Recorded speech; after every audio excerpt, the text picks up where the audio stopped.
kasih tampin.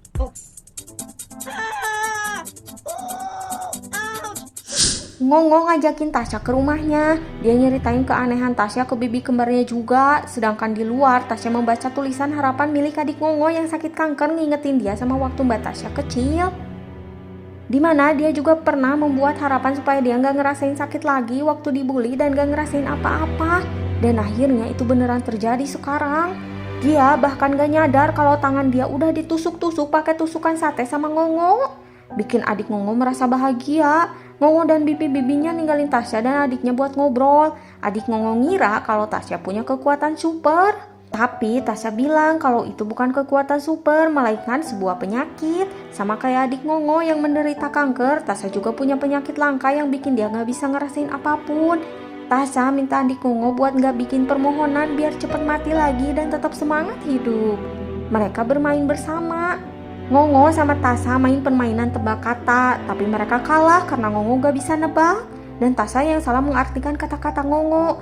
Karena gaya bicara Ngongo yang gak jelas bikin mereka jadi salah paham. Mereka curhat tentang kehidupan Ngongo, di mana menurut Tasya Ngongo ini cengeng.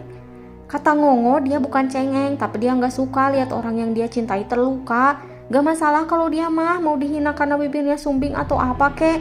Tapi kalau itu ngelukain hati ortunya, ya dia gak terima lah. Walaupun Tasya mati rasa, tapi dia masih bisa bersimpati kok. Setelah menghabiskan banyak waktu bersama, Ngongo pun jatuh cinta sama Tasya. Dia pun mengungkapkannya. Tapi sayang, Tasya yang mati rasa pasti gak ngerasain apapun. Bikin Ngongo frustasi sendiri dong. Lagi frustasi dan ngomelin si Mbak yang lempeng-lempeng aja. Mang Ngongo malah dibikin frustasi lagi waktu ngelihat Mbak Tasya nolongin seorang anak. Dia menerobos dengan santuinya api kebakaran di sebuah rumah dong. Tapi si Mbak pingsan juga. Pas di rumah sakit, seperti biasa Mbak Tasya mau langsung pergi aja. Tapi ditahan sama bu dokter. Karena kata bu dokter, keadaan Tasya ini udah parah banget. Gara-gara menderita CIP, ini si Mbak jadi gak sadar kalau tubuhnya ini udah remuk gitu. Dan itu bisa berbahaya buat hidup si Mbak. Dokter nyaranin Mbak Tasya buat operasi. Tapi tentu aja si Mbak gak mau karena dia merasa baik-baik aja. Padahal keadaannya udah sangat parah. Lalu Mbak Tasya nanya siapa yang udah bawa dia ke rumah sakit. Kata bu dokter teh teman si Mbak. Mbak Tasya langsung keinget Ngongo. Dia nyeritain kondisi dia ke kedua temennya itu. Dan terus bahas Ngongo deh. Kedua temennya sadar kalau Mbak Tasya ini secara gak sadar udah falling in love sama Mang Ngongo. Walaupun bingung, tapi si Mbak berniat nyari Ngongo buat ngebuktiin perasaannya. Terus mereka nyariin ke si Ece warung yang dulu itu loh. Awalnya si Ece cuma nunjukin jalan rumah Ngongo aja. Tapi dia baru keinget kalau Ngongo mau pulang kampung katanya naik kereta. Akhirnya Mbak Tasya and the gang ke stasiun buat nyari Ngongo.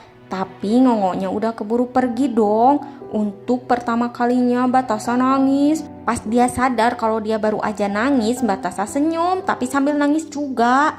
Gak lama si Mbak kejang-kejang, ternyata si Mbak meninggal. Beberapa bulan kemudian Ngongo datang ke sebuah pemakaman. Dia masih rada gak percaya waktu ngeliat tulisan nama Tasya di batu nisannya. Sedih banget pokoknya mah.